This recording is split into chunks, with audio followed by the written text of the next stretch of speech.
पाव चमचा काळ्या मिऱ्याची पावडर, पाव चमचा चाट मसाला, थोडीशी हळदी, 1 चमचा धना पावडर, चवीनुसार मीठ याच्यात टाकलेलं आहे, लाल तिखट टाकलेलं आहे अर्धा चमचा, 1 चमचा तेल,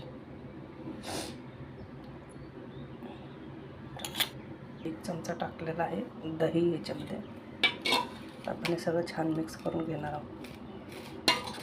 तंदूर पनीर बनवत आहे.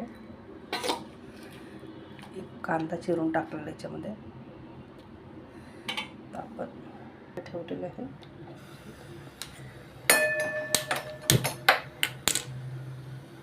पाच मिनिटं ठेवणार आहे लावून.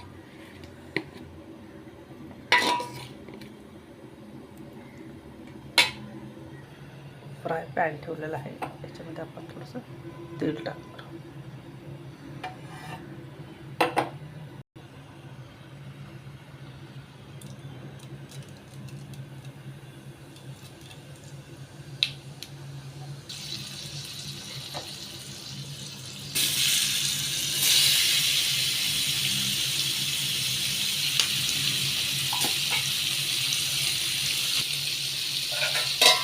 5 मिनिटं आपण ठेवणार आहे.